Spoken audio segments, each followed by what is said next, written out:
Bienvenidos a otra entrevista con un candidato presidencial, en este caso el señor Álvaro Ramos del Partido de Liberación Nacional. Don Álvaro, muchas gracias por su tiempo. Muchas gracias por el tiempo y por el espacio en la República. Bueno, no sé qué tanta casualidad, pero un honor estar aquí en el Balcón Verde, donde efectivamente también están las raíces de la República, un periódico que está cumpliendo 75 años, y yo no sé si usted está al tanto, pero la República fue fundada por don Pepe en el 50, y bueno, estamos celebrando 75 este año, entonces algunas sinergias, pero creo que en la República también nos gusta considerarnos balanceados con todos los partidos, pero en todo caso, muchas gracias nuevamente por su Sí, tiempo. a ustedes por el espacio. Don Andrew, quiero empezar hablando bueno, tenemos una lista de temas, pero quiero hacerle una pregunta.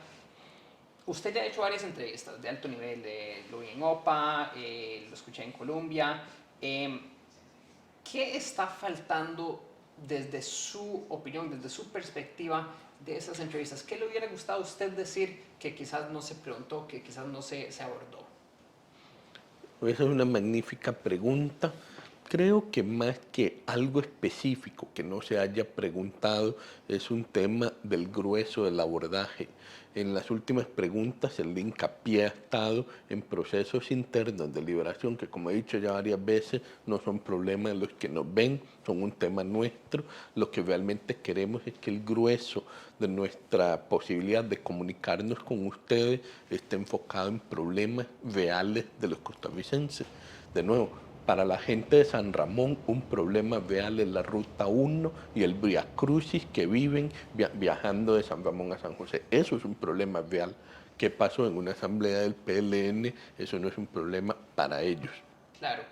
Se podría decir que debido a esos problemas surgen dudas sobre quién serían los posibles diputados, que en una eventualidad estos diputados se salen del partido, se vuelven independientes.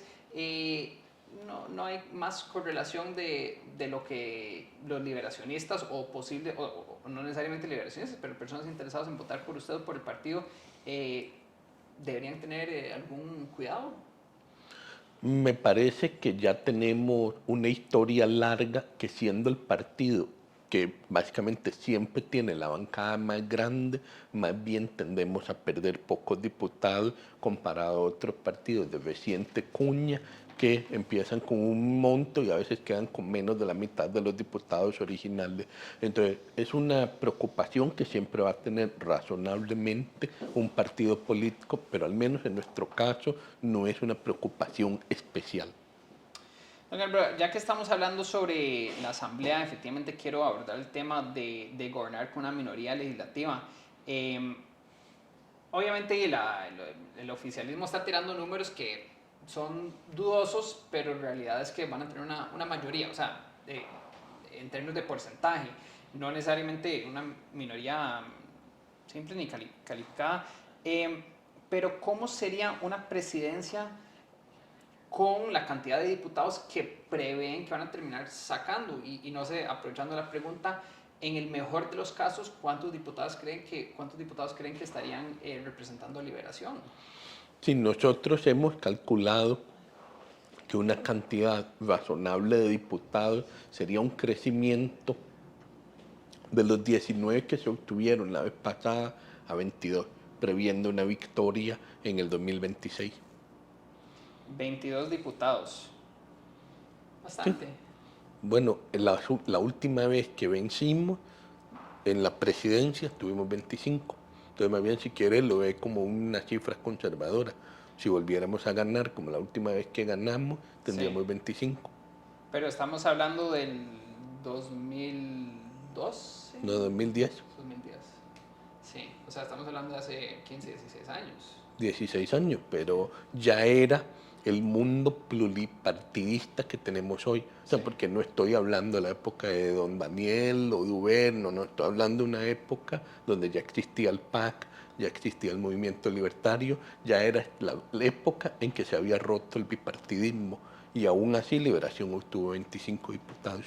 Asumiendo que no se lleguen a los 22 que usted está mencionando y hablemos más de números de 10 a 15, o sea, tratando de tirar números quizás un poco menores de los que ustedes están previendo, ¿dónde ven ustedes las coaliciones, los apoyos con otros partidos? O sea, ¿cuáles serían esos otros partidos? ¿Cuáles serían los otros, eh, los aliados de ustedes en una asamblea para poder avanzar con propuestas de ley? Si nosotros vemos que las alianzas se deben construir a partir de coincidencias programáticas, de la cual le adelanto una que no es negociable: la protección de la democracia, la preservación de los espacios de diálogo. Ese tiene que ser el punto de partida de cualquier acuerdo nacional. Hablando quizás más específicamente, algún, ya sea candidato presidencial, de diputados, personas que están involucradas actualmente hoy en día en la asamblea, en presidencia, a nivel de ministro, con quien usted comparte ideologías y con quien usted cree que podrían tener esos acuerdos para llegar a 38 diputados si fuera necesario. Me parece que si estuviéramos hablando de ideología, todos estaríamos en el mismo partido, ¿verdad? La coherencia ideológica tendería a llevarnos al mismo partido.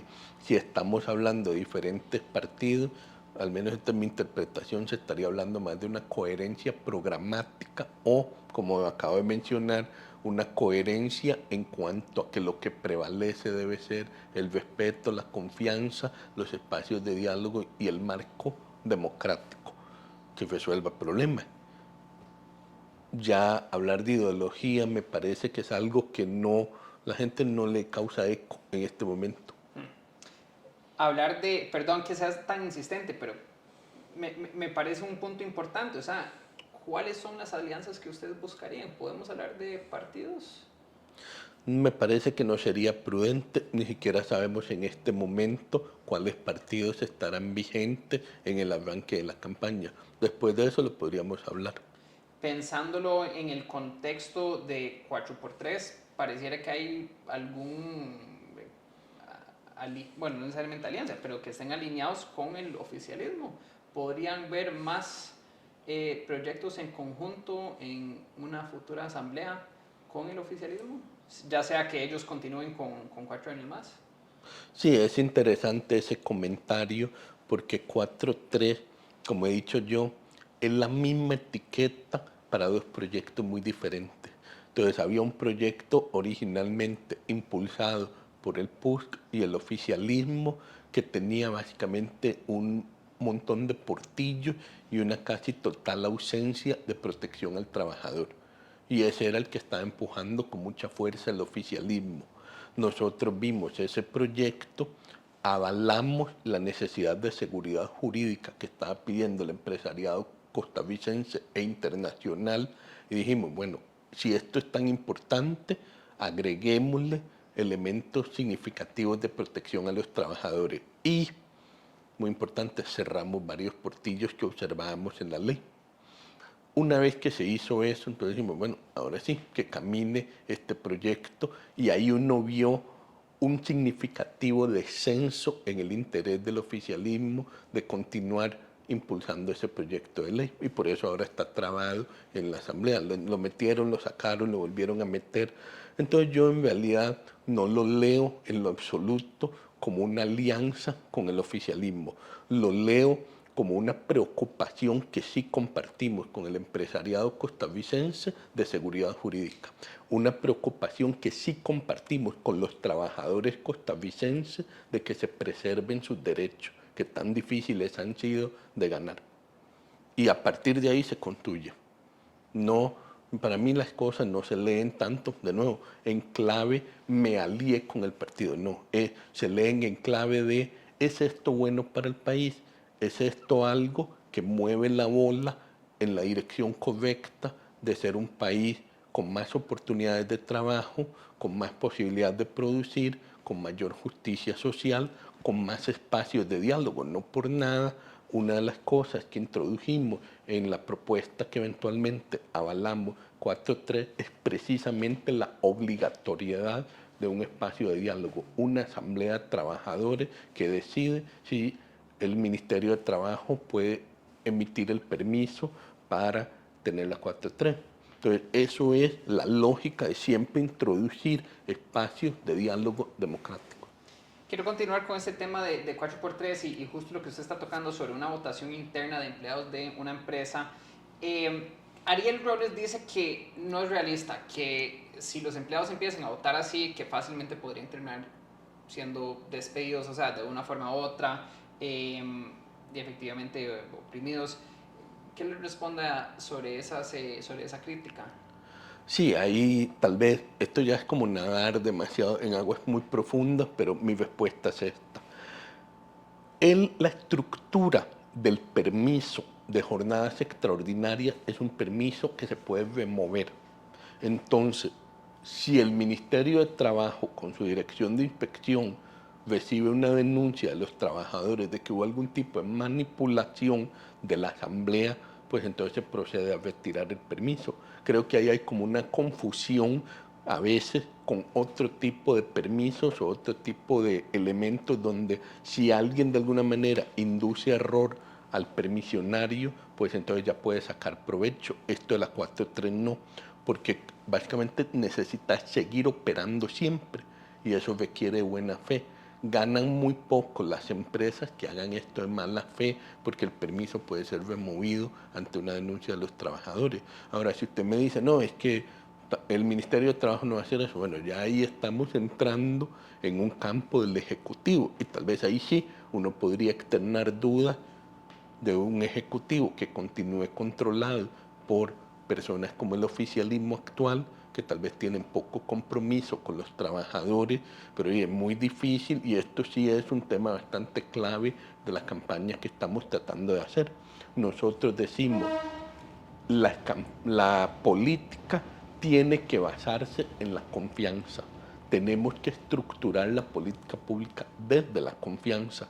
Si estructuramos la política pública desde la desconfianza, en lo que terminamos es en un montón de regulaciones, un montón de trabas, un montón de elementos que le hacen la vida imposible a los que quieren invertir, producir y trabajar. Y de eso no se trata. Entonces, eso es un poco uno de esos valores centrales que queremos construir desde esta campaña y en nuestro gobierno 2630. La confianza debe ser el valor central. El diseño de las leyes, el diseño de la política pública debe reflejar un deseo de que confiemos. No se confía sin ninguna verificación, cuidado, no, sí tiene que haber procesos de verificación, pero si construimos nuestras leyes y nuestras reglamentaciones desde la lógica de desconfío de vos, pues entonces nunca vamos a avanzar. Don Álvaro, las empresas hacen una inversión fuerte, ¿no? Las empresas. Claro, sí, para poder operar. ¿Cómo supeditar una inversión a una jornada 4x3? Es decir, si el permiso se puede revocar por una denuncia de los propios trabajadores, ¿no es eso generar más inseguridad jurídica para las empresas que pueden hacer una inversión millonaria y de un momento a otro les revocan un permiso para operar 24/7? Bueno, me parece que la respuesta es simple. Por más inversión que haya hecho una empresa, si esa empresa procede a destruir la buena fe de sus empleados al punto que reciba una denuncia que implique la remoción del permiso, pues evidentemente no es algo que nosotros podamos ni debamos avalar. ¿Verdad? Como que usted me dijera, una empresa llega, invierte un montón y resulta que responde poco a temas de discapacidad, por ejemplo. Y que entonces uno le tengamos que decir, mira, no me importa que invertiste un montón, tenés que invertir más en hacer rampas, en mejorar la iluminación, o sea, lo que haya que hacer para cumplir con la ley 7600. No sería de recibo un argumento de, no, mire, ya hicieron una gran inversión, ¿cómo les vas a pedir que se ajusten? Claro que les podemos pedir que se ajusten. ¿No Si, sería riesgoso? ¿No lo ¿Ah? consideraría, no lo consideraría No, me riesgoso parece que para las empresas? la construcción del proyecto de ley está diseñada más bien para la minimización de riesgos.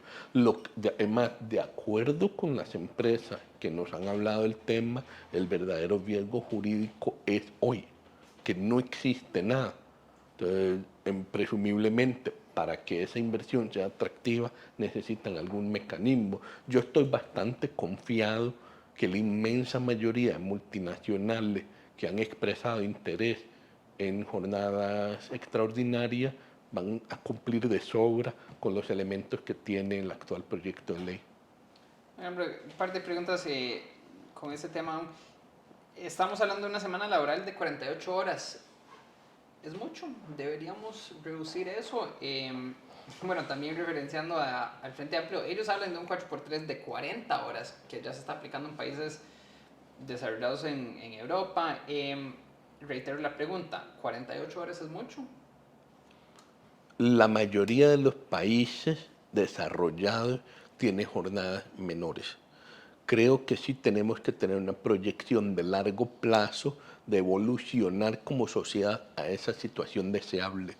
Pero en este momento, en un país que tiene una participación laboral baja y una participación laboral formal aún más baja, porque nuestra informalidad es bien importante, me preocuparía decir, movamos mucho las reglas del juego ahora, en términos, por ejemplo, de las horas, cuando podríamos empujar a un montón de empresas a moverse hacia la informalidad.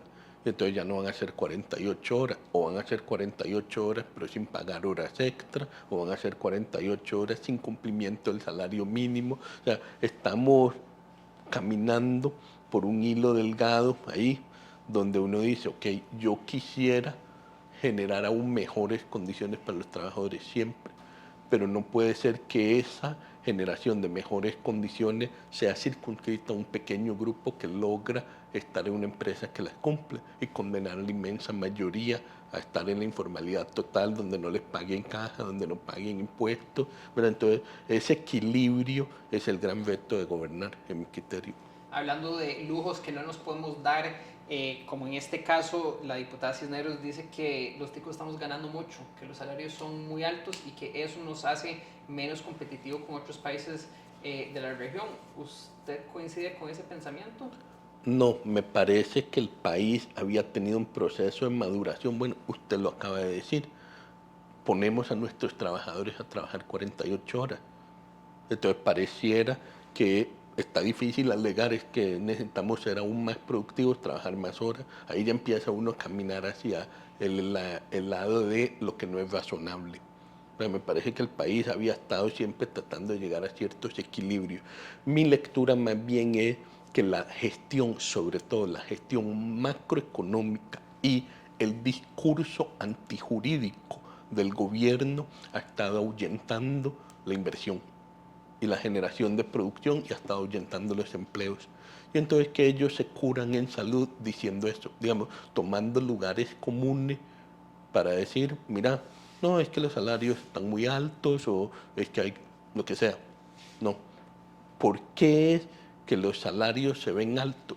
Posiblemente porque ellos, a partir de varias decisiones macroeconómicas, en mi criterio, erróneas, empujaron el tipo de cambio a la baja y entonces nuestro salario en dólares se ve muy diferente de manera artificial a como estaba hace escasamente 3 años.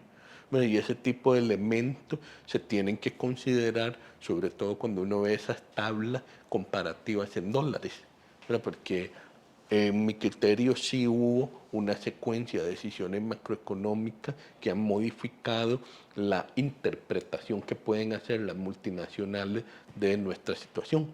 Y por supuesto, y esto hay que decirlo con todas las letras, así como el proyecto de jornadas estaba pensado para mejorar la seguridad jurídica de las empresas, también vemos todos los días, bueno, no todos los días, todos los miércoles sobre todo, a un gabinete y a un presidente de la República que atacan a la empresa privada. Y la empresa privada y obviamente se queda lo más callada que pueden porque no les gusta entrar en combate con un presidente, pero claro que están asustados, claro que dejan de invertir, claro que dejan de generar empleos. Eso, más que cualquier otra cosa, es en mi criterio lo que realmente está pasando y lo que debemos combatir. Hay que volver a esa Costa Rica educada, respetuosa, que garantiza seguridad jurídica a los empresarios y a los trabajadores. Hablando sobre manipulación macroeconómico, usted está implicando que el gobierno ha forzado el tipo de cambio donde estoy actualmente. Yo no hablo de manipulación, hablo de mala gestión, porque hay una serie de sesgos implícitos en la manera en que gestionan que son difíciles de explicar excepto como preferencia. Por ejemplo, las tasas de interés en el 2022 subieron muy rápido y después bajaron muy lento, dada nuestra realidad de tasas de interés, nuestra realidad de evolución, hasta incluso fiscal. Por ejemplo, recientemente se nos comunicó que volvieron a caer los ingresos tributarios. No han parado de caer todo este tiempo, a pesar de que este gobierno recibió una reforma fiscal. Bueno, y es una gran injusticia para la gente que hace poco se hizo una reforma fiscal y este gobierno de pronto va a tener que pedir más impuestos porque no sabe cobrar los que hay, ¿verdad? Y entonces ese tipo de cosas nos van llevando en una dinámica macroeconómica muy delicada. No me atrevo a afirmar con contundencia que hubo manipulación, pero sí hay sesgo. Un sesgo hacia, sobre todo, un tipo de cambio muy bajo. Pero ¿cuál es el tipo de cambio ideal?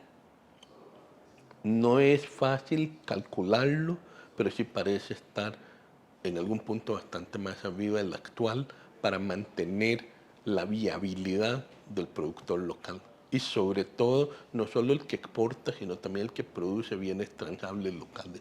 ¿Vamos a hablar de algún número? No me atrevería a aventurarlo, pero bastante más alto que ahora. No tan alto como en algún momento estuvo, pero en algún punto intermedio. O sea, entre 500 y Pero 700. Entre 500 y 700. creo que la inmensa mayoría de la gente estaría de acuerdo con eso. Sí. Expertos en economía han señalado 620 ¿Quién? expertos en economía. Gerardo Corrales, Daniel Sucha han hablado 600, Sí. 620 colones. ¿Estaría usted de acuerdo con algo así?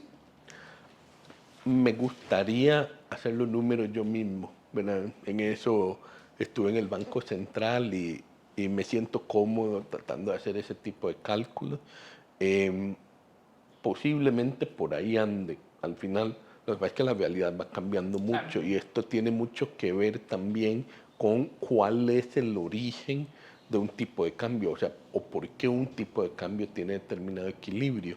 Y aquí tal vez el problema, y esto tal vez es el meollo del asunto en última instancia lo que más nos debería preocupar no es tanto llegarle a un nivel de tipo de cambio, sino llegarle a un nivel de empleo y producción que emplee lo más posible los recursos productivos del país, que eso sí, yo he dicho muchas veces, vean, mantengamos la independencia del Banco Central, mantengamos la capacidad técnica del Banco Central, pero sí hay que cambiarle el artículo 2 a la ley orgánica del Banco Central para que se parezca más a la Reserva Federal de los Estados Unidos, que tiene el mandato dual. En Costa Rica el Banco Central de facto solo tiene un mandato, inflación, pero el Banco Central de los Estados Unidos tiene el mandato dual, inflación y uso pleno de los recursos productivos. En mi criterio, esa disposición legal es la misma que debería tener Costa Rica. Aprovechar la inmensa capacidad técnica que tiene el Banco Central para que tenga los dos objetivos y así asegurarnos que la senda de tasas de interés, de inflación y de tipo de cambio refleje las necesidades del país estimadas técnicamente por los modelos del Banco Central que hagan uso pleno de los recursos, particularmente que haya más empleo para la gente. ¿Usted buscaría un proyecto de ley en su presidencia que abriría cambios al Banco Central? El artículo 2 en específico, reitero, no tocaría la independencia del Banco Central, no tocaría la capacidad técnica del Banco Central, le cambiaría el objetivo a este objetivo dual. Además, le mantendría el objetivo de inflación, porque yo sí creo que es importante para los costarricenses tener inflación baja y estable, pero lo que no se puede es tener esa inflación baja y estable al costo de una bajísima participación laboral de los costarricenses, una bajísima inversión y un bajísimo nivel de producción. Eso no se vale. Pero sigamos con el tema de deuda pública y lo que usted acaba de mencionar sobre la recaudación, sobre que venimos en una presidencia anterior, una reforma fiscal. Dentro de una presidencia, ¿qué podríamos ver a nivel de decretos, a nivel de que, o sea, desde la autoridad de la oficina de la presidencia, usted podría hacer para bajar esa deuda, especialmente el porcentaje del PIB? ¿Qué podríamos ver que resulte en resultados, vale la redundancia, concretos y rápidos? Mi lectura es que el principal enfoque de este trabajo, deuda dividido entre PIB, es aumentar mucho entre qué se divide. Es decir, hagamos crecer el PIB. Y ahí es donde yo sí confieso un poco de perplejidad de que tenemos una economía que el gobierno describe como muy positiva. Pero cuando uno pregunta, genial, la economía está bien, invirtamos más en seguridad, no se puede. La economía está bien, invirtamos más en salud, no se puede. Mira, la economía está bien, invirtamos más en educación, no se puede tampoco. Entonces ya uno se empieza a preguntar, ¿para qué sirve esta economía que está bien? Entonces una de dos, o el gobierno está omitiendo decirnos toda la verdad, o no sé cuál es la otra alternativa, pero hay algo aquí que no me cuadra. Y un poco eso es el veto al que vamos a tener que llegar a trabajar cuando lleguemos. A ver, ¿cuál es la situación real de la deuda?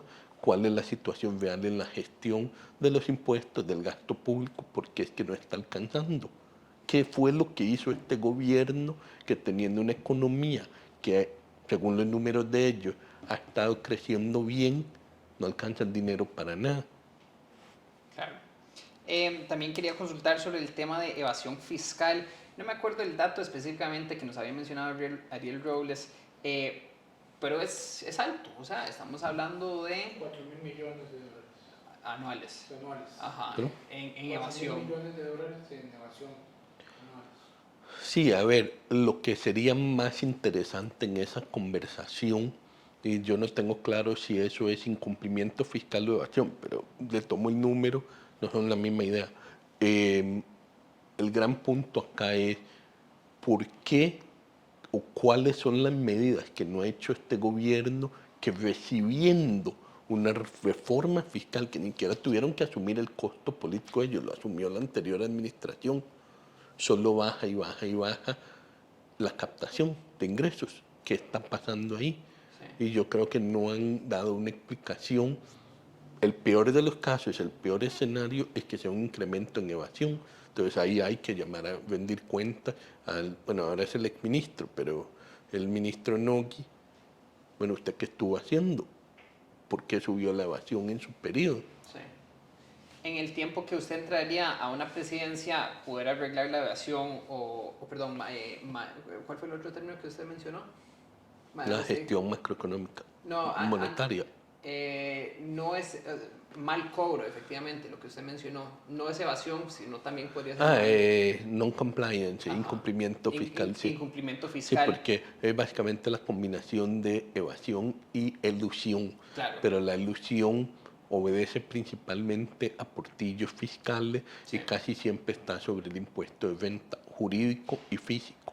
La Claro. evasión casi siempre es incumplimiento puro y duro de las disposiciones legales y está muy recargado en el impuesto de venta. Y esto lo sé porque cuando yo era viceministro de Hacienda me tocó ser el coordinador con el apoyo del Fondo Monetario, justamente uno de los primeros estudios del país sobre incumplimiento fiscal. Entonces yo sé exactamente cómo se calcula y cómo recae cada uno de estos sobre los diferentes impuestos. La pregunta que le quiero hacer es, considerando el monto, ya sea cualquiera de los dos o la combinación, en un corto plazo que usted asume la presidencia, ¿cómo pagar las cosas? Porque, o sea, es difícil arreglar evasión o mal gestión, difícil de una vez empezar a cobrar más impuestos. Entonces, ¿a dónde está ese balance? ¿Cómo seguir operando un gobierno que está muy endeudado, que le está costando cobrar impuestos y también donde tenemos una facilidad de gastar dinero? Sí, vamos a ver, hay varios temas ahí que están separados y yo hago mucho hincapié, por ejemplo, en la dinámica de la caja, que es por lo menos donde yo estuve cerca y yo pude ver los números yo, ¿verdad? Que por eso yo paso diciendo, el gobierno dice que los números son X, pero en la caja yo les pude ver directamente y yo les puedo decir, en la caja sí está el dinero, no había ninguna necesidad de paralizar las inversiones, no había ninguna necesidad de seguirlo haciendo usted sufrir las listas de espera en los EBAI y en los hospitales. Por supuesto que eso no se puede arreglar rápido, pero el dinero sí está. Es más, el superávit de la caja en el 2023 fue más de 1.500 millones de dólares y en el 2024 fue más de 1.800 millones de dólares. Entonces estás hablando que en 2 años, solo 2 años de esta administración, pues hubo más de 3.000 millones de dólares que pudieron haber usado para cerrar las brechas de salud y no quisieron usarlo. Entonces por eso es que en mi comentario reiterativo de que la economía en realidad ha estado bien, que la economía sí ha generado que la caja tenga grandes superávit y simplemente los dejaron ahí parqueados y no quieren usarlos en beneficio de la población. Entonces ahí es donde yo sí hago como sí tengo como ese escepticismo de que no esté el dinero, porque al menos en la caja sí sabemos que está y por eso el actual gobierno, con mucho nerviosismo, empezó diciendo es que la caja está quebrada, la caja quebrada, y cuando ya lo llevaban al Congreso y le decía, dígalo bajo juramento, no se atrevían, decían, tenían que reconocer que la caja no estaba quebrada. Llegaron todos los expertos internacionales sabidos y por haber, todos dijeron, la caja no está quebrada. Yo estoy casi seguro que si haces un examen parecido al Ministerio de Hacienda, de repente nos llevamos alguna sorpresa y nos daremos cuenta que una y otra vez este gobierno no recibió las cosas quebradas, está haciéndolas quebrar. Pero aclárenos por qué el gobierno anda diciendo que la caja está quebrada si en realidad no está quebrada. Sí, mi hipótesis es porque carecen de capacidad de gestión y entonces disimulan esa incapacidad que tienen de resolver los problemas de la gente diciendo es que no me dejan resolverlo, es que no hay plata. Y eso resulta a veces más creíble para las personas y obviamente para ellos mucho más potable que decir, mire, soy incompetente, no lo puedo resolver, de ahí así no lo vamos a lograr. Entonces lo que hay que decirle a la gente es, vea, yo también estoy preocupado por los problemas que usted tiene. Estoy preocupado por su salud, estoy preocupado por su seguridad, estoy preocupado por su educación y yo sí lo voy a resolver, porque yo sí voy a traer un equipo que sabe cómo resolver esos problemas desde la perspectiva grande y desde los detalles pequeños. Don Álvaro, sobre la caja, más de 20, 30 personas han cambiado, juntas directivas, gerentes, por montones, detuvieron el portafolio de inversión en algún momento. El presidente dice, y a mí me parece esto es una locura, que él duerme tranquilo sin pagarle a la caja y ya la deuda del Estado con la caja está llegando a los 4 millones de colones, se está convirtiendo en algo que ya es impagable para el Estado. ¿No será que hay una intención de quebrar a la institución, de quebrar a la caja? Lo primero sería que quiero sostener un poco ese relato de la deuda impagable. Primero, nadie está tan loco como para pedir que la paguen toda de un solo. Yo mismo, siendo presidente de la Caja, le propuse a Nogui Acosta y al presidente de la República que lo hiciéramos como un arreglo de pago a lo largo de 10 años. Entonces esa historia de no lo podemos pagar de un solo, nadie lo está pidiendo. Se puede pagar a lo largo en plazo, primer tema. Segundo tema, la deuda del Estado con la caja es como cualquier otra deuda. Actualmente el Estado le debe a los banqueros de Nueva York, a los fondos de pensiones, más o menos 60 puntos del PIB. Y a la caja le debe 8 puntos del PIB. Entonces la pregunta es, ¿por qué lo que le debe el Ministerio de Hacienda a los banqueros de Nueva York sí se puede pagar y lo que le debe el Ministerio de Hacienda a la caja no se puede pagar? ¿La deuda es impagable o es que no la quieren pagar? Con eso respondo a su pregunta. Pero ¿cuál es la intención al final del día? ¿Quieren quebrar la caja para favorecer después eventualmente banca, clínicas privadas, seguros? Es difícil para mí saber qué es el objetivo final sin pensar en algo malo, efectivamente. Lo que sí le puedo decir es, yo lo que quiero es ayudarle a la gente. Yo quiero que usted tenga salud. A mí no me importa cómo. Creo que el camino más rápido para resolver muchos de los temas de salud es una expansión grande de la cantidad de VAIS. Y la cantidad de VAIS en particular es rápido de hacer y es relativamente barato. Y a mí me causa un dolor inmenso ¿Por qué no lo estamos haciendo? La caja tiene la capacidad técnica, los recursos humanos ahí están y los recursos financieros ahí están. Lo que está faltando es voluntad política para resolverlo. Si la intención es hacerlo con algún tipo de alianza público-privada, maravilloso, hagámoslo así, pero hagámoslo. Pero este gobierno por ningún lado hace por dónde resolver los problemas y eso es lo que yo sí les cuestiono. No es, al final, no quiero atribuir una intencionalidad específica. Lo que sí les puedo atribuir es la incapacidad de resolver los problemas. Eso sí lo puedo atribuir. No tienen esa capacidad, no merecen otra oportunidad, no merecen continuidad. Nosotros somos los que merecemos que nos den una oportunidad de llegar y arreglar las cosas, porque la última vez que estuvimos en el gobierno sí arreglamos una crisis de salud, sí arreglamos una crisis de seguridad y también nos aseguramos de que la inversión en educación creciera año tras año. Denos otra vez la oportunidad y va a ver cómo Costa Rica regresa a esa senda de esperanza, de crecimiento, de emociones positivas para soñar y construir una Costa Rica mejor. Hablando de presidencias anteriores, estaba leyendo un dato recién que lo había publicado Juan Carlos Hidalgo en el 2011 sobre cómo durante el segundo mandato de Óscar Arias efectivamente creció la planilla pública en un 20%. Sus opiniones sobre el Estado, el tamaño y el gasto gubernamental y la cantidad de empleados que efectivamente tenemos hoy en día. ¿Estamos saturados de empleados públicos? Hay demasiados empleados públicos por la cantidad de servicios y la calidad de servicios que recibimos los ticos.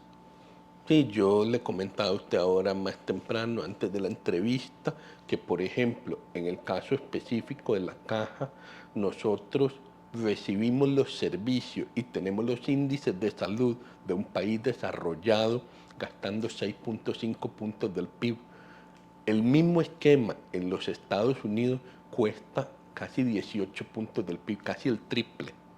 Entonces, digamos, aquí hay como una historia donde la gente se confunde. Lo caro no es la caja, lo caro es enfermarse.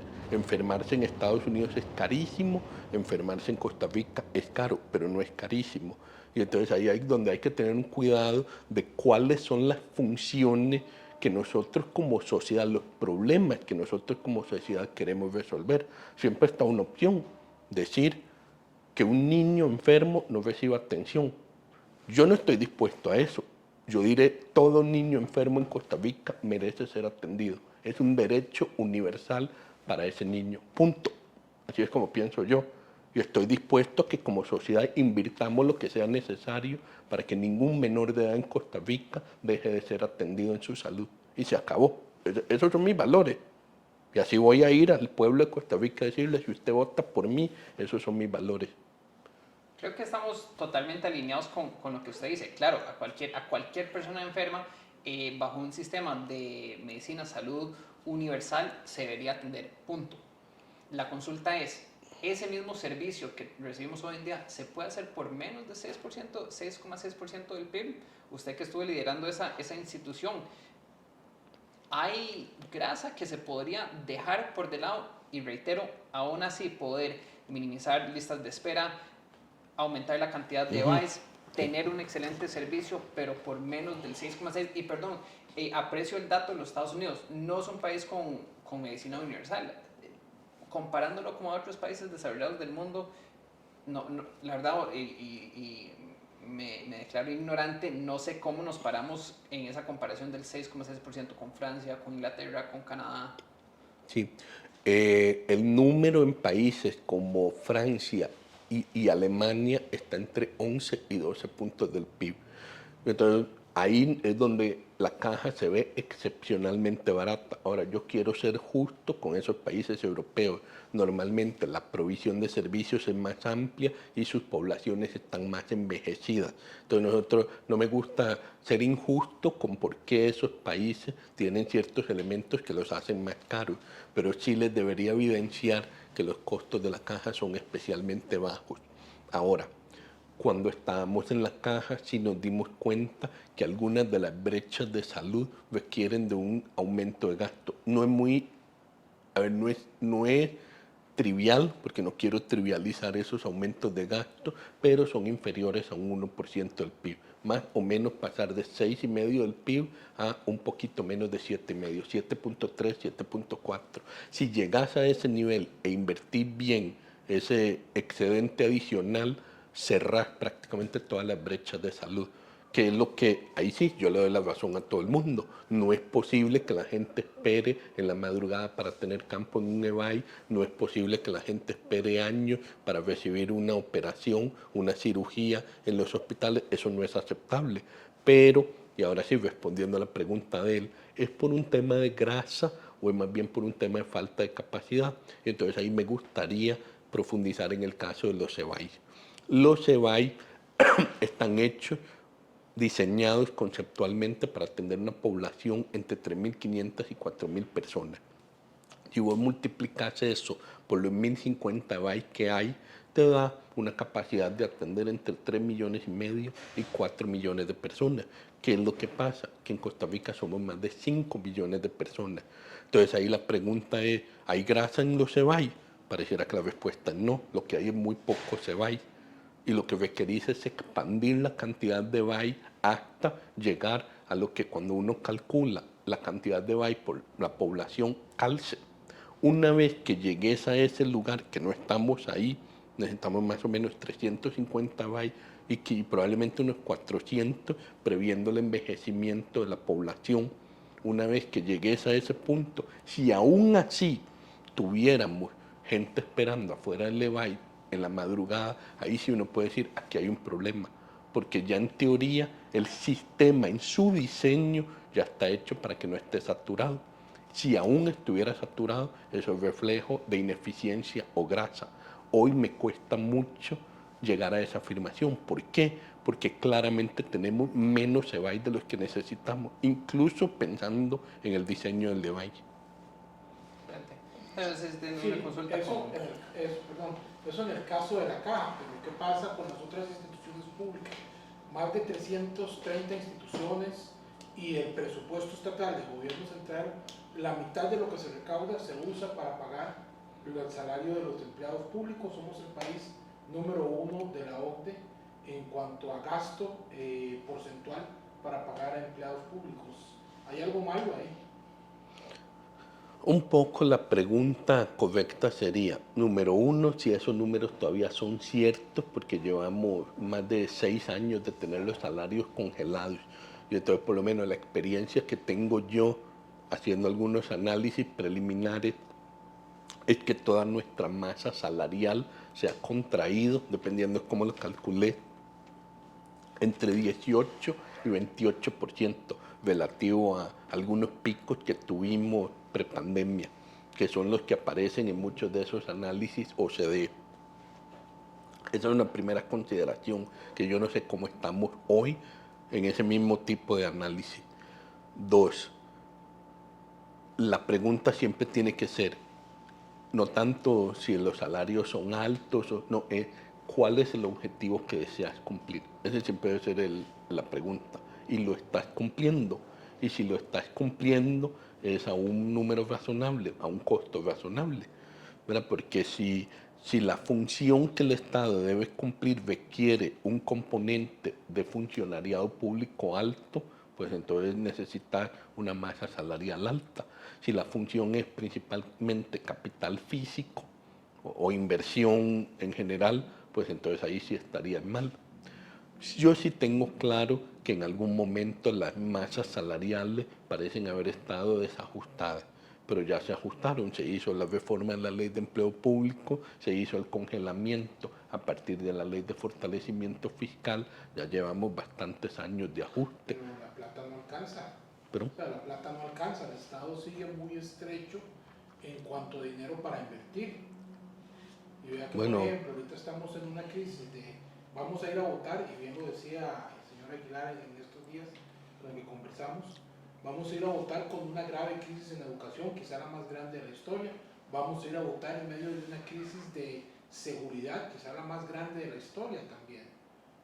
No hay plata y el Estado no tiene plata para invertir, o por lo menos eso es lo que nos dicen. bueno, es que volvemos a lo mismo. Esta historia que el Estado no tiene plata para invertir, yo les acabo de decir, el Estado guardó más de 3.000 millones de dólares de la caja que sí tenía para invertir en salud.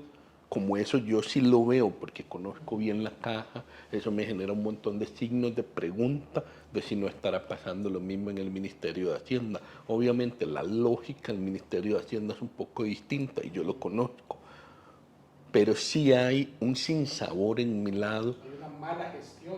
Que si hay una mala gestión, hay una mala estructuración de las prioridades, hay una obsesión no tanto por el saneamiento fiscal, que eso está bien, digamos, el país necesita un saneamiento fiscal, sino por lucirse con unos números macroeconómicos que impresionan a un selecto grupo de, no sé, gente en el Fondo Monetario y otros organismos internacionales, que está bien si los quieres impresionar, pero no al costo de la seguridad de la gente, no al costo de la educación de nuestros niños, no al costo de desproteger un montón de áreas que para la gente son importantes, que pueden ir desde el ambiente hasta la cultura o los deportes.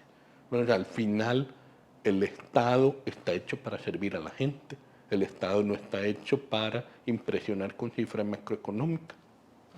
Perdón, y solo con este tema, los 3.000 millones y resto de superávit, ¿no venían como arrastrando deudas grandes de años pasados, por lo cual esos 3.000 millones se pudieran haber quemado fácilmente cubriendo deudas previas, o en realidad hay 3.000 millones de dólares? De hecho, una de las cosas que me hacía estar tan seguro de que la caja no está quebrada es que la caja no tiene deudas. La caja solo tiene superávit. O sea, obviamente podríamos entrar en un montón de detalles técnicos actuariales, pero a diferencia del Ministerio de Hacienda, que sí tiene deuda, la caja no tiene deuda. Entonces el superávit es superávit puro. Interesante. Claramente usted hará una auditoría desde el día 1 en Hacienda para ver qué es lo que está pasando ahí. No lo llamaría una auditoría, porque auditoría suena a como que nos vamos a parar y empezar a revisar. No, no. Empezamos a trabajar desde el día 1 y empezamos a redireccionar las prioridades a la prioridad de la seguridad de la gente, la prioridad de la educación de la gente, la prioridad de la salud de la gente. La prioridad es buscar soluciones creativas para, por ejemplo, el tema de infraestructura. Que, por ejemplo, el tema de infraestructura a mí sí me tiene bastante extrañado. Yo soy muy creyente en las alianzas público-privadas.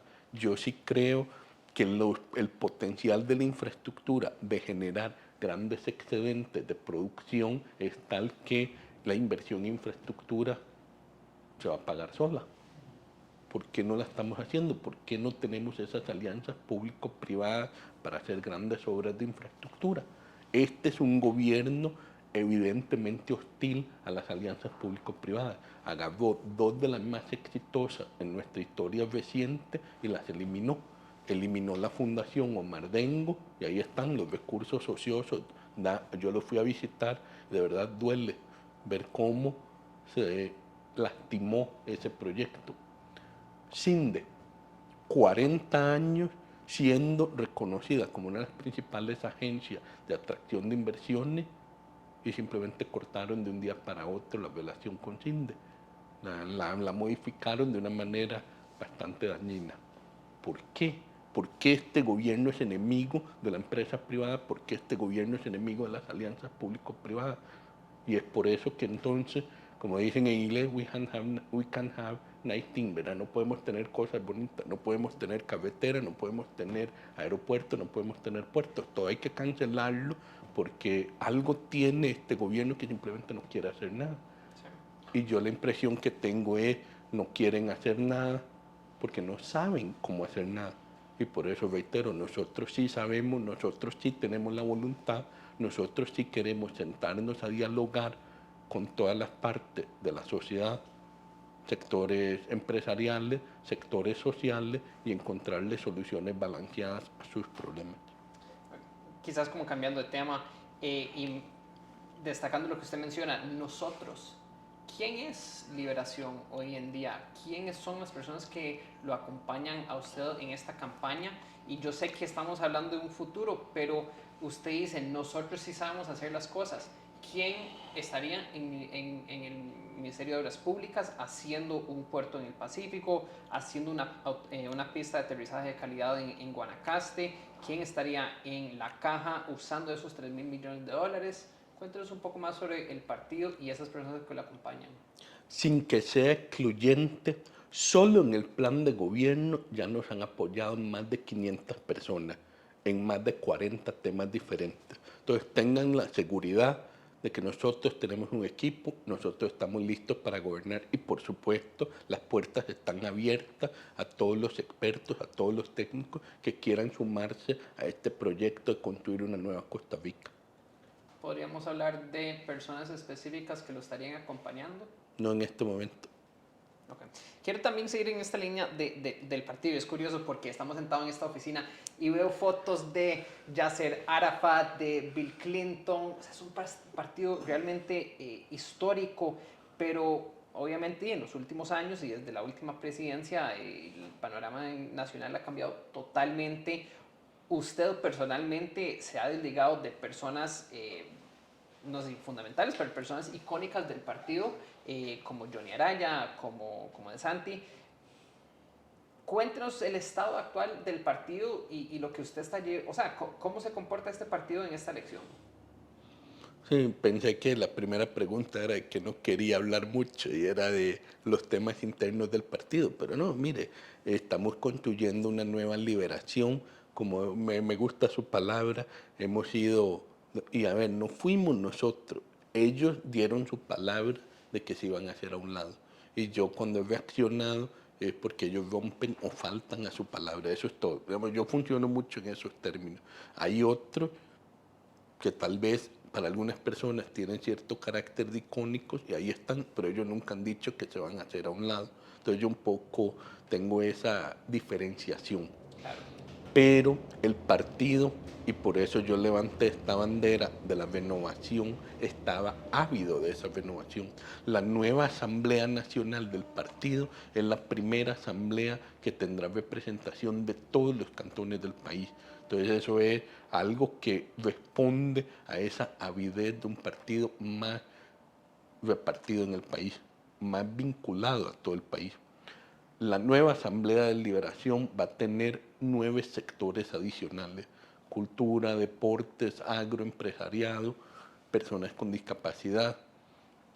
Entonces, toda esa solidarismo, comunalismo, toda esa incorporación de nuevos sectores tiene un peso enorme en el sentido de dar una señal de un partido que se quiere reconectar con sectores, que algunos de ellos estaban históricamente muy vinculados al partido y se han ido alejando. Y el partido ha dicho, los queremos llamar de nuevo, como parte de un proceso de renovación que va a ir más allá del partido, porque claro, los que se integran al partido es una parte pequeña de esos sectores, pero detrás de ellos se vuelven el puente a la parte enorme que hay de mucha gente que tal vez dice, vean, yo tal vez no quiero pintarme de verde y no hay ningún problema, pero creo en un proyecto nacional de resolver los problemas, quiero participar en ese diálogo nacional maravilloso, son bienvenidos. Su llamado a una nueva fórmula dentro de Liberación, ¿cómo sobresalir con ese mensaje por encima del daño que han hecho otros actores dentro de Liberación que quizás ya no están? ¿Cómo sobresalir de esa negatividad? Me parece que esa negatividad en parte es por lo que hemos pasado en la página con muchas personas. Nosotros estamos construyendo esta nueva liberación, este nuevo movimiento. Sí necesitamos comunicar confianza, pero esa confianza yo estoy convencido que a lo largo de la campaña la podemos construir conforme las personas escuchen nuestra propuesta propositiva, positiva, orientada a escucharlos a ustedes, orientada a seguir construyendo esa difuminación de poder, esa libertad que siempre ha caracterizado a los costarricenses y que yo sí estoy preocupado, y muchos en el partido estamos preocupados, y muchos en el movimiento y en Costa Rica estamos preocupados que lo podamos perder, que la Costa Rica en la que crecerían mis hijas no es esa Costa Rica libre en la que crecí yo o crecieron nuestros padres y abuelos. Y eso sí vale la pena luchar por eso. sí vale la pena sumarse a este movimiento para asegurarnos que nuestros descendientes merezcan esa Costa Rica. Exacto, te doy la palabra antes de entrar en la Ok. última sección de preguntas Claro, rápidas, cómo las no. que ocupas. En las últimas 3 elecciones, Liberación se ha quedado al borde de la victoria, ¿no? En 2 ocasiones fue a la segunda ronda, ganando la primera ronda, pero al final del día termina siendo goleado, por así decirlo, en la cantidad de votos. Conversaba con Mario Quiroz, el analista Mario Quiroz al respecto, y me decía que uno de los grandes retos de Liberación es que es el partido que tiene más gente en contra, que el sentimiento antiliberacionista es muy grande. ¿Es eso correcto, don Álvaro? Ese sentimiento antiliberacionista que existe en el país, que ha existido en otras elecciones, ¿es un reto a vencer, es un obstáculo a vencer? Yo no tengo tan claro que haya un sentido antiliberación. Me parece que al final, sobre todo en el contexto de una segunda ronda, que es la pregunta suya, está muy enfocado en las personas, ¿verdad? Y ahí es lo que opera mucho es, bueno, cuáles son las opciones que tiene la persona. Y yo por eso, por ejemplo, hace un mes, 2 meses, me hablaban mucho del chavismo. Y yo les decía, es que el chavismo no existe. Porque en el momento en que de verdad el oficialismo quiera concretar, tiene que definir un partido y tiene que definir una candidatura. Y ese proceso es un proceso que lleva a una realidad. O sea, no es que la gente vota por el liberacionismo contra el chavismo, eso no existe, va a votar por una persona y un partido compuesto por personas. Entonces, ¿usted cree que en esta elección es más importante el liderazgo suyo que el partido? En una segunda ronda, sin duda, porque en una segunda ronda el que está soy yo. Ya el partido fue electo en sus diputaciones y en todo el resto del esquema, solo quedo yo y mi vicepresidente contra la otra persona y su Siendo vicepresidente. realista, ¿a eso le apuesta Liberación, le apuesta Álvaro Ramos a ganar en una segunda ronda? Yo creo que Liberación apuesta que ganaremos en primera ronda, pero le estoy respondiendo a su pregunta. ¿Crees que justo eso, lo que usted está diciendo sobre la persona, la figura, fue lo que no logró que José María ganara en la última elección? Más allá de la figura, que sí puede ser un factor, creo que también obedece a cuál fue tu estrategia. Y usted aludió un poco a eso cuando habló de alianza. Haciendo un recorrido histórico, en algunos casos, tal vez se pudo haber hecho un trabajo más fuerte, construir alianzas de previo a la llegada a una segunda ronda. Bueno, quiero entrar en la última etapa de la entrevista, respuestas más cortas y también asumiendo que uno tendría la mayoría, o sea, que usted estaría en una posición, en una presidencia con un buen apoyo de la Asamblea. También que nos cuente un poco dentro de estas respuestas su opinión personal sobre estos temas. Entonces, digamos, dejando por fuera un poco que se requiere una aprobación de 38 diputados o algo así, más para entender sus perspectivas. Y creo que algunas de las preguntas ya los habíamos tocado un poquito, pero lo podemos hacer un poquito más resumido. Reducir la cantidad de ministerios, de instituciones públicos para recortar gasto público, sí, no es necesario. Yo primero pensaría en términos de funciones del Estado, cuáles son las funciones esenciales del Estado, qué es la capacidad técnica que requiere el Estado para resolver bien algo. Le doy un ejemplo. El AIA está causando muchísimos temas en su gestión del agua porque falta infraestructura hídrica. Entonces la respuesta es cerrar el AIA. Y entonces, ¿cómo va a haber la infraestructura hídrica para que las empresas puedan empezar sus desarrollos?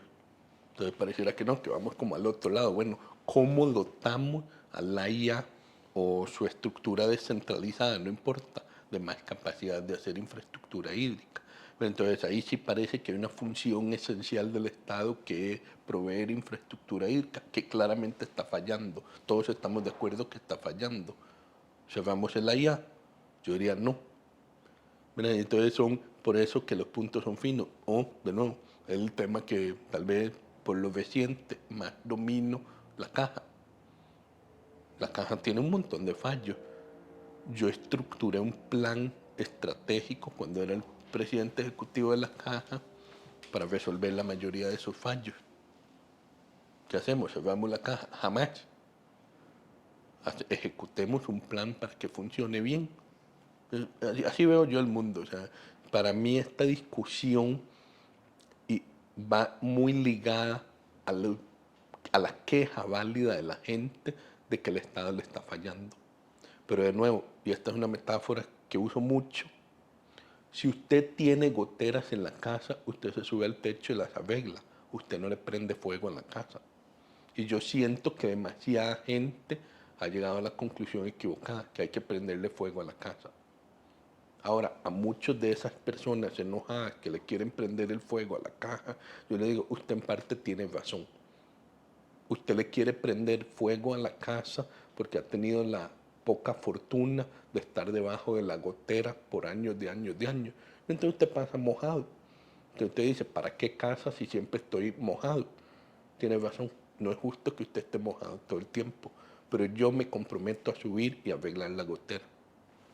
Esta pregunta es medio camuflando la pregunta que si se debería vender el BCR, pero la pregunta más bien es, ¿el Estado debería operar bancos que estén otorgando tarjetas de crédito, que estén operando a nivel de consumidor? En algún momento histórico, ese tipo de funciones se consideraron críticas. Yo en lo que estoy en contra es, si es algo para el bienestar de la mayoría, podríamos analizarlo, pero estoy en contra de la versión actual, que básicamente parece un negocio. De nuevo aquí, yo siempre hago la observación, no quiero que se malinterprete como un deseo de vender, porque no es así. En nuestro gobierno no vamos a vender bancos del Estado, pero por ejemplo, la propuesta de venderlo, cuando uno veía los artículos especializados del Banco Central, decían que se debía vender en caso de venta el Banco de Costa Rica entre 2.800 y 3.400 millones de dólares, y el gobierno salió y propuso venderlo en 2.700, es decir, menos del monto mínimo que el propio Banco Central decía. ¿Cómo es eso? ¿Quién estaba haciendo un negocio ahí? Bancos estatales deberían otorgar tarjetas de crédito para compras diarias, para consumo masivo. Viera que este es un tema sobre el que no tengo mayor opinión. Creo que si ya el Estado decidió tener un banco comercial, pues que un banco comercial tenga, digamos, todas las líneas comerciales que necesita tener para operar bien. Me parece que restringirlo más bien iría como en contra de una lógica que es lo que hemos venido hablando, que tengan las funciones que tengan que tener. Ok, respuestas rápidas. Exploración y explotación de gas, petróleo, minería, recursos naturales en Costa Rica. Me parece que hemos hecho apuestas muy diferentes en el pasado. Somos un país que ha tenido un liderazgo muy claro en temas ambientales. Somos un país que tiene que hacer una apuesta decidida por la energía renovable. Sí creo que que nos hemos quedado cortos, que tenemos que hacer apuestas más claras por más energía solar, más energía eólica, más energía geotérmica, que si hacer esa apuesta requiere mayor participación privada, pues yo no tengo mayor objeción al tema. Me parece que hay un montón de soluciones al tema energético que están antes de tener que considerar esto como quizá un último recurso. Enfocándonos específicamente en la minería, ¿usted hubiera o podría aún buscar concesionar, privatizar, cómo solucionaría el tema de crucitas? Nosotros cuando hemos conversado con las comunidades percibimos bastante consenso en que se involucren estructuras como las universidades y las cooperativas y junto con las asociaciones comunales de desarrollo, y que empiecen a analizar de qué manera se podría abordar integralmente esta situación, porque es verdad, tenemos una crisis social con pocos precedentes en esa región y no se vale nada más decir dejémoslo así. Perdón, pero no destaco la respuesta. ¿Qué sería exactamente con crucitas en gobierno suyo? Sí, creo que ya les respondí. Involucraría universidades, cooperativas y asociaciones de desarrollo comunal para estructurar una respuesta comunitaria y con el aparato estatal. ¿Crees que eso implicaría seguir minando? No lo sé. Implicaría abrir el espacio de diálogo, pero no como ahora, que simplemente no hay ningún espacio de diálogo, que simplemente hemos abandonado como sociedad y este gobierno en particular ha abandonado a la región norte. Se abandonó tanto que incluso tuvimos un resurgimiento de la malaria en esa región, lo cual es inaceptable. Un país que no ha tenido malaria en décadas y la volvimos a tener. Entonces, digamos, el tema es muy serio. No solo pasa por si hacemos minería o no hacemos minería, es qué hacemos con comunidades como Crucita y muchas otras que han sido abandonadas por el Estado. Pero, aumentar, mantener, disminuir el 8% de educación. Pero, ¿qué si hacemos qué? Perdón, aumentar, mantener o disminuir el aporte del 8% a la educación. Bueno, en este momento estamos lejísimos del 8%. Llevamos 8 años de reducir la inversión en educación. Yo sí creo que no podemos reducirlo más, que hay que parar esa reducción y volver a subir. No vamos a poder llegar al 8, pero hay que volver a subir la inversión en educación porque nuestros muchachos tienen que enfrentar un futuro complejísimo allá afuera, tienen que estar listos para él. ¿Usted buscaría más relaciones con la República Popular China, mantenerlo actualmente o la línea que ha manejado este gobierno o menor? Yo creo que debemos, en la medida que sea posible, tener las mejores relaciones comerciales con todos los países del planeta. Llámese Europa, llámese África, que tenemos un montón de opciones ahí que tal vez ni siquiera hemos explorado. ¿Por qué no? Por ejemplo, a mí me parece que deberíamos hacer un esfuerzo mucho mayor por una integración comercial con Panamá y República Dominicana, dos países que han crecido mucho en años recientes, que están mostrando economía con fenómenos interesantes, y nos veo a todos nosotros hablando que China, Estados Unidos, y de repente se nos han olvidado nuestros propios vecinos. A mí sí me gustaría mirar otra vez, acercarnos otra vez a vecinos que están haciendo las cosas bien. A ver, ya no estamos alargando quizás un poco más de lo que me gustaría. Consulta muy puntual. ¿Usted tiene un dato específico del monto monetario que un gobierno suyo buscaría invertir en un tren eléctrico? Considerando que la propuesta de doña Claudia es de 1,4 mil millones de dólares y el gobierno actual son 800 millones. O sea, nosotros estamos construyendo un plan integral de movilidad urbana. Sí, esa es como la preocupación. Estamos construyendo un plan integral para una red logística nacional para las próximas décadas. Eso es lo que nosotros queremos proponer, no estar enfocados en un solo proyecto. Y eso hace mucho más importante también que si la visión es una red logística, una estructura de movilidad urbana, entonces tenemos que pensar cuáles son los cuellos de botella legales y reglamentarios que están dificultando todos los proyectos, no solo un proyecto específico.